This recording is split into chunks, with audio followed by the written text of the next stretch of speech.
Di Makassar, Sulawesi Selatan, seorang suami tega menganiaya istrinya. Pelaku yang di bawah pengaruh minuman keras tak terima istrinya bekerja di kafe.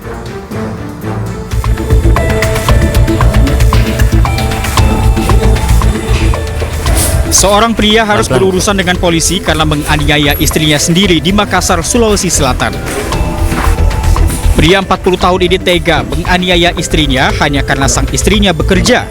Penganiayaan terjadi saat pelaku baru pulang dari merantau ke Kalimantan mengetahui istrinya kerja di kafe. Aan kesal langsung menganiaya istrinya yang saat itu baru pulang bekerja.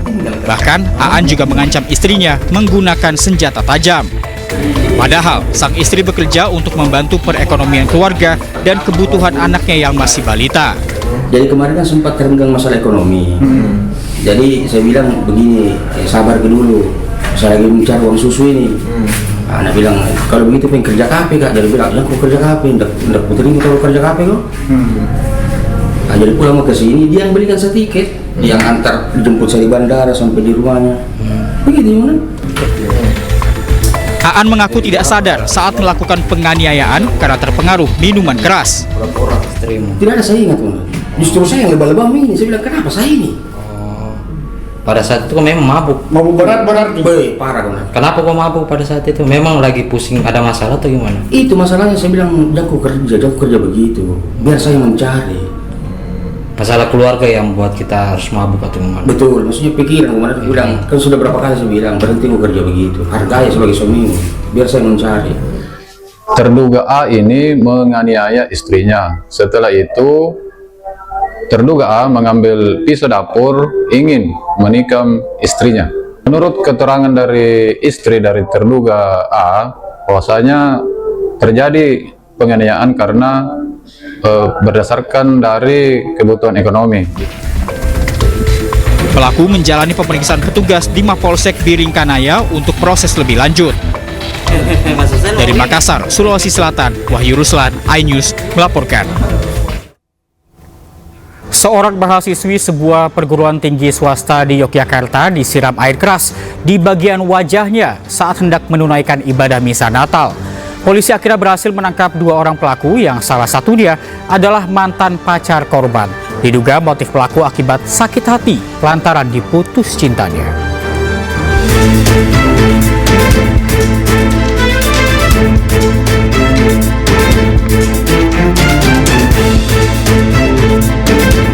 Tersangka berinisial B usia 25 tahun warga asal Ketapang, Kalimantan Barat dan S 26 tahun warga asal Kuningan, Jawa Barat ditangkap petugas Satreskrim Polresta Yogyakarta.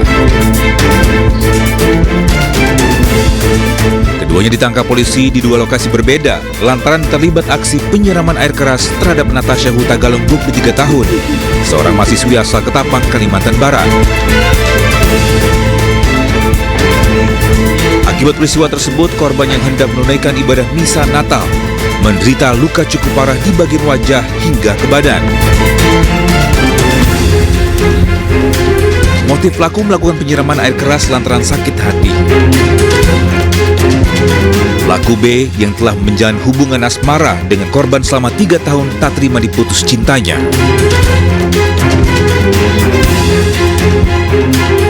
Pelaku B kemudian mencari orang yang bisa dibayar untuk membalaskan sakit hatinya melalui postingan di media sosial. Postingan pelaku B ditanggapi dan disanggupi oleh pelaku S dengan kompensasi bayaran sebesar 7 juta rupiah. Entah dapat informasi dari mana, akhirnya benar, pelaku datanglah ke situ jam 18.30.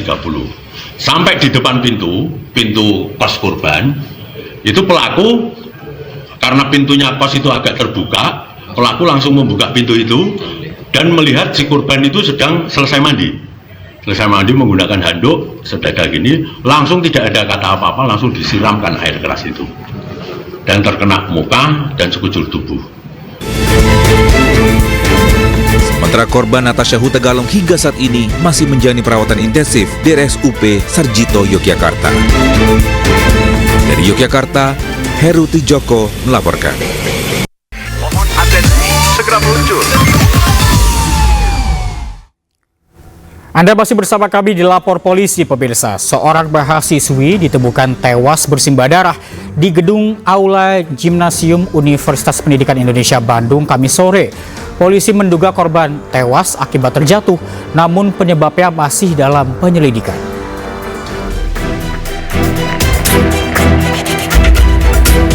Seorang mahasiswi aktif Universitas Pendidikan Indonesia Bandung, Jawa Barat ditemukan tak bernyawa dengan kondisi bersimbah darah pada Kamis sore. Dugaan sementara korban terjatuh dari lantai 2 tribun penonton Aula Gimnasium UPI. Namun pihak kepolisian masih melakukan penyelidikan penyebab korban terjatuh. Penyelidikan sendiri dilakukan dari mulai pemeriksaan saksi, rekan korban dan juga pihak kampus. Jasad korban langsung dibawa ke Rumah Sakit Sartikasi untuk pemeriksaan forensik. Betul telah terjadi temu mayat yang diperkirakan anak ini jatuh dari lantai 2. Mungkin untuk hal-hal lain kita masih dalami untuk kasus ini sampai benar-benar terang perkara ini, baru nanti kita sampaikan kembali. Sementara pihak kampus UPI saat dihubungi melalui telepon membenarkan mahasiswinya telah ditemukan tewas di area kampus. Saat ini mereka juga sudah berkoordinasi dengan kepolisian untuk mengetahui penyebab tewasnya mahasiswi mereka. Dari Bandung, Jawa Barat, Juhpita Melana melaporkan.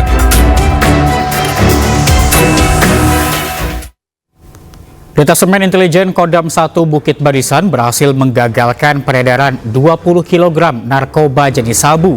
Dalam pengungkapan kasus, Kodam 1 Bukit Barisan bekerjasama dengan Satres Narkoba Polda Sumatera Utara.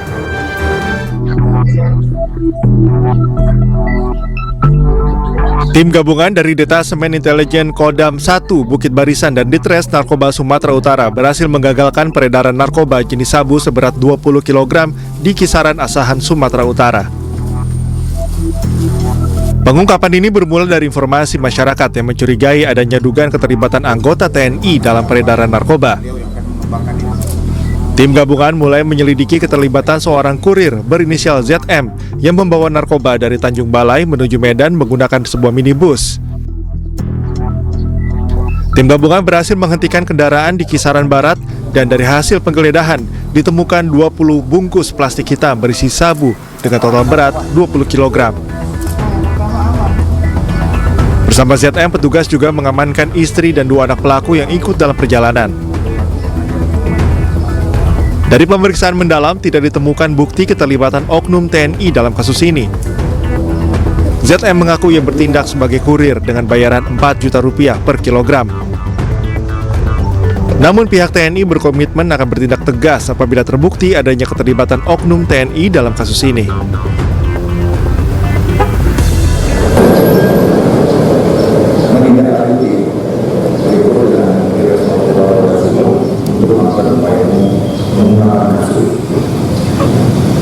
Kemudian kita melakukan eksekusi, melakukan pendalaman terhadap informasi tersebut dan menemukan bahwa pelaku membawa narkoba bergerak menggunakan keselamatan seperti yang telah dijelaskan tadi. Kami dari Polres Sumatera Utara mengucapkan terima kasih sebesar-besarnya atas kerjasama dan kolaborasi antara Polres 1 Bukit Barisan dengan Polres Sumatera Utara di dalam pengungkapan kasus sabu seberat 20 kg ini. Meskipun tak ada bukti keterlibatan anggota TNI, namun pihak Kodam 1 Bukit Barisan tetap berkomitmen untuk mendukung pemberantasan narkoba di wilayahnya.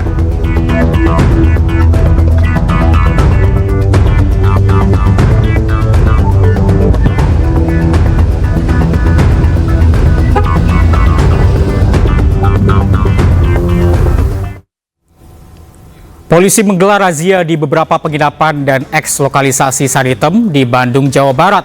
Dalam razia tersebut, petugas mengamankan 4 wanita pekerja seks komersial dan juga 1 orang yang diduga sebagai muncikari.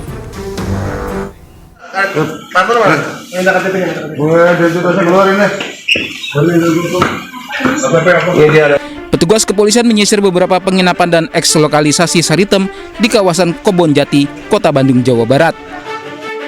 Dalam razia tersebut, petugas berhasil mengamankan 4 orang wanita yang diduga sebagai PSK dan 1 orang laki-laki sebagai mucikari. Razia ini dalam rangka menjaga keamanan dan ketertiban masyarakat pada saat perayaan Natal dan Tahun Baru. Kami dari Polsek Andir melakukan kegiatan rutin yang ditingkatkan dengan menyisir eks-lokalisasi Saritem dan beberapa hotel yang dicurigai sebagai tempat prostitusi.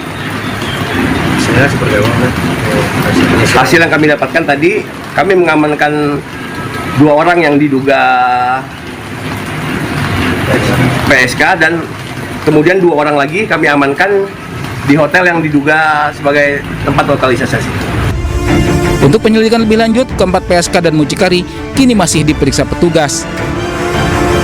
Dari Bandung, Jawa Barat, Jupiter Mailana, iNews melaporkan. Polda Metro Jaya memutasi 34 anggotanya terkait dugaan pemerasan terhadap penonton Jakarta Warehouse Project atau DWP asal Malaysia. Kadif Propam Polri menyebut 18 oknum polisi yang diduga terlibat akan disidang etik pada pekan depan.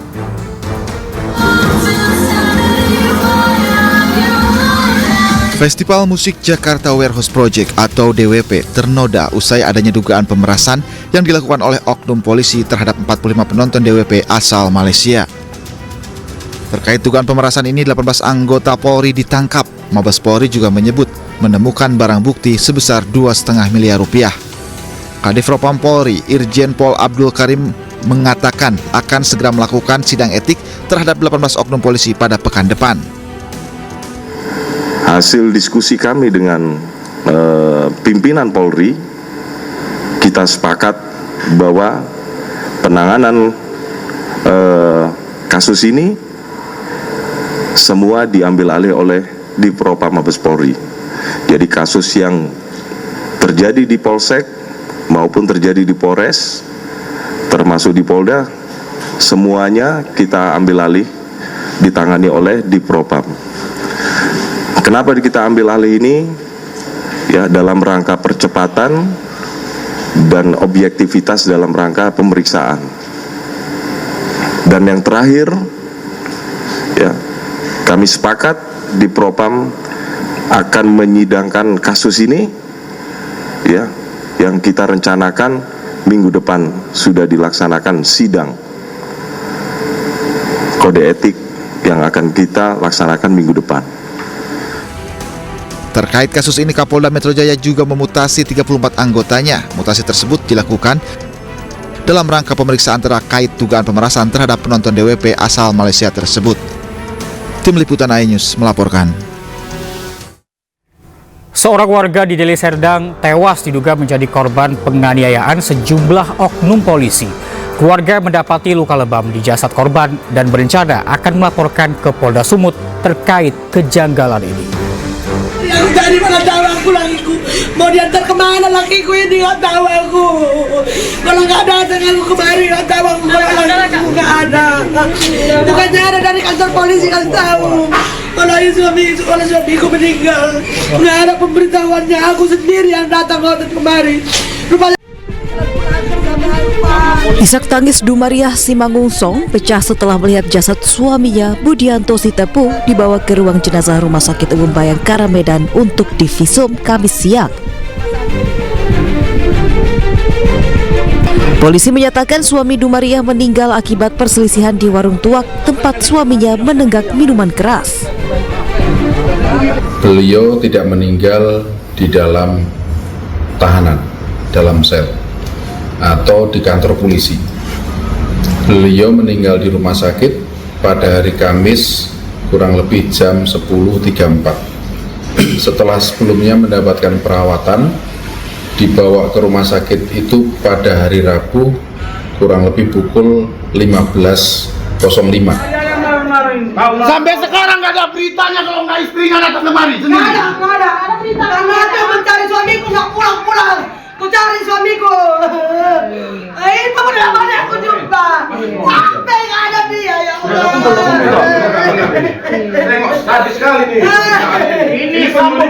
Sebelumnya keluarga tidak bisa menahan kesedihannya setelah melihat jasad Budianto Sitepu terbujur kaku di rumah sakit.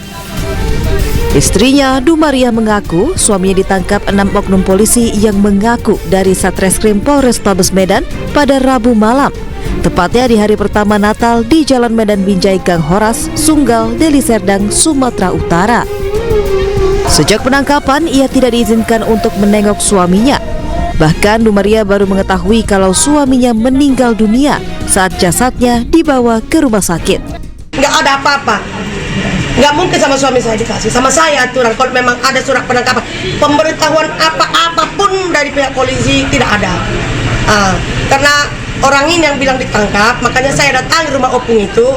Saya tanya di mana, katanya di Poltabes. Saya datangi ke sini suami saya, tidak dikasih jumpa. Sampai ini meninggal, saya minta tolong pun dikasih tadi melihat ke rumah sakit, nggak ada. Yang lewatnya tadi suami saya dibawa gini, baru tahu aku kalau itu suami saya. Merasa janggal dengan kematian suaminya, istri korban dan keluarga berencana akan melaporkan kasus ini ke Polda Sumatera Utara. Tim Liputan iNews melaporkan. Satreskrim Polres Kediri Kota Jawa Timur menetapkan 2 orang pelaku penghadangan terhadap Kajari Kabupaten Kediri sebagai tersangka. Kedua pelaku dijerat dengan pasal 170 KUHP tentang pengeroyokan dan juga penganiayaan.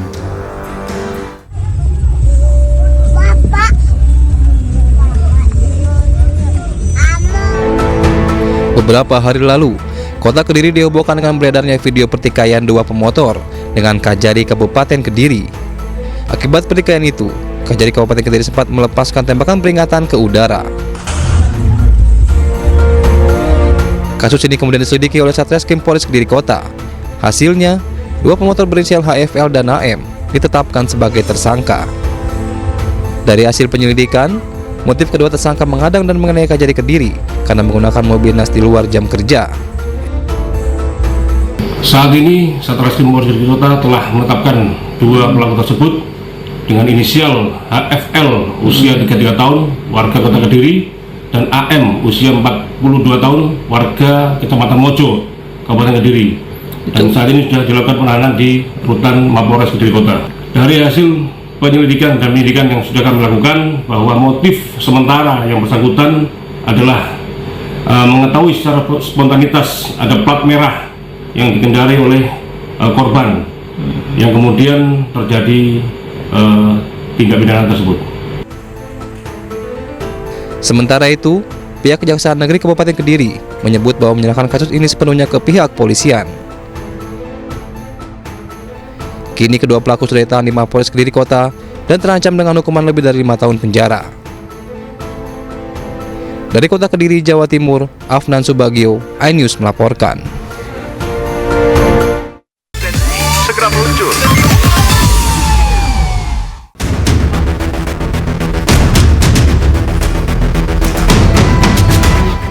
Setelah menjalani perawatan di ruang UGD Rumah Sakit Abdul Rajak Purwakarta, sopir bus pariwisata yang terlibat kecelakaan maut diamankan polisi. Sopir bernama Romiani ini digiring ke mobil polisi untuk dibawa ke Mapolres Purwakarta. Sopir bus diamankan karena dalam kecelakaan ini terdapat korban meninggal dunia. Namun demikian, sopir bus masih menjalani pemeriksaan secara intensif. Sopir bus diamankan kenapa, Den? Karena ada korban meninggal dunia. Apakah memang supir menjadi penyebab kecelakaan? Masih kita selidiki. Sudah ada indikasi narkoba atau seperti apa? Masih selidiki. Itu kemungkinan ngantuk kan sopirnya? Masih kita selidiki juga. Akibat kecelakaan ini 2 orang tewas di TKP, sementara 2 orang anak mengalami luka. Hingga kini, korban tewas maupun luka-luka masih berada di Rumah Sakit Abdul Rajak Purwakarta. Dari Purwakarta, Jawa Barat, Irwan, iNews melaporkan. Terima kasih pemirsa, Anda masih bersama kami di Lapor Polisi, dan kini saya akan membacakan laporan dari masyarakat yang masuk ke lapor polisi mengenai kasus kriminal yang terjadi. Kita lihat yang pertama ada dari @Salim Muardi 201X. Lapor Pak Polisi, di Jalan Brigjen Zain Hamid Medan rawan terjadi perampokan begal. Korbannya kebanyakan driver ojol dan mohon dilakukan patroli dia, Pak. Dan kini kita lihat laporan yang kedua ada dari @Anwar Raja 15. Lapor Pak Polisi, mohon ditertibkan oknum yang memaksa meminta uang mengatasnamakan organisasi warga di Jalan Kalangsari, Karawang, Jawa Barat. membuat resah warga, khususnya para pedagang. Dan kini laporan yang terakhir ada dari @ringho808. Lapor Pak Polisi di Jalan Komarudin, Pulau Gebang, Jakarta Timur.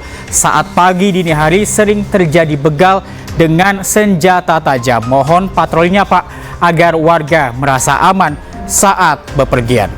Dan itu dia tadi pemirsa laporan dari masyarakat mengenai kasus kriminal yang terjadi di sejumlah wilayah di Indonesia. Dan Anda juga bisa menyampaikan aspirasi, keluhan, laporan, dan juga apresiasi kepada pihak kepolisian di seluruh Nusantara dan menghubungi kami melalui alamat yang tertera di layar televisi Anda. Dan kini kita beralih ke informasi berikutnya pemirsa. Sebanyak 138 warga desa Truwah, Kecamatan Juwana, Kabupaten Pati, Jawa Tengah diduga mengalami keracunan makanan usai hajatan. Mereka kemudian dilarikan ke sejumlah rumah sakit terdekat.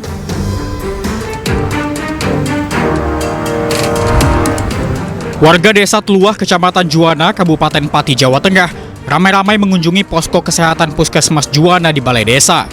Para warga berobat karena diduga mengalami keracunan setelah menyantap makanan berupa lontong sayur saat hajatan di salah satu rumah warga.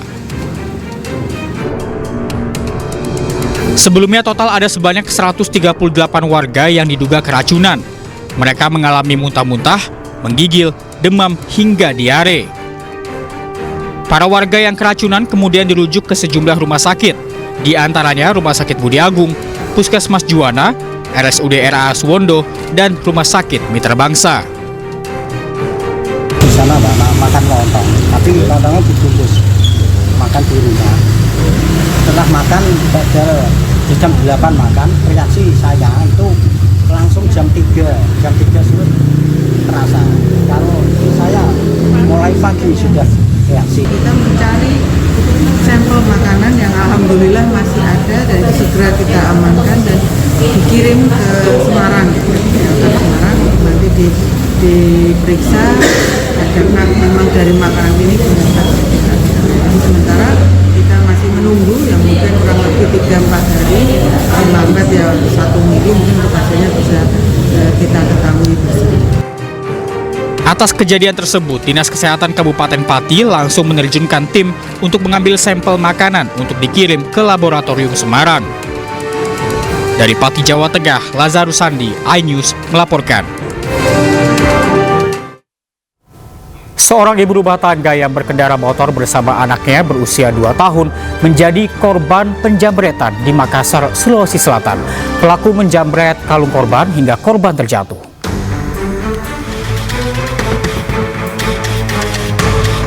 Aksi jambret di Makassar, Sulawesi Selatan ini benar-benar meresahkan. Dalam rekaman CCTV, pelaku yang berkendara motor bersama rekannya tiba-tiba menjambret kalung ibu-ibu yang sedang kendarai motor bersama anaknya yang masih berusia 2 tahun. Kedua korban pun terjatuh hingga alami luka-luka. Korban bernama Kristina Tamrin tengah membonceng anaknya berusia 2 tahun menuju rumah sakit Pelamonia untuk berobat. Namun tiba-tiba dua pelaku yang kendarai motor mendekati korban. Dengan cepat pelaku menarik paksa kalung emas 5 gram dari leher korban hingga korban dan anaknya terjatuh. Beruntung keduanya hanya alami luka ringan. Ketika kendaraan korban dipepet oleh pelaku yang dibonceng, yang masih dalam penyelidikan, itu langsung menarik daripada kalung emas milik korban yang korban gunakan atau pakai di lehernya. Nah, pada saat pelaku menarik daripada kalung tersebut, korban kaget dan tidak bisa menguasai kendaraannya, sehingga ketika ditarik korban ikut tertarik dan kendaraannya terjatuh, begitu pula dengan korban bersama dengan anaknya. Kini polisi tengah memburu para pelaku jambret yang membuat resah masyarakat Makassar. Dari Makassar, Leo Muhammad Nur, iNews melaporkan.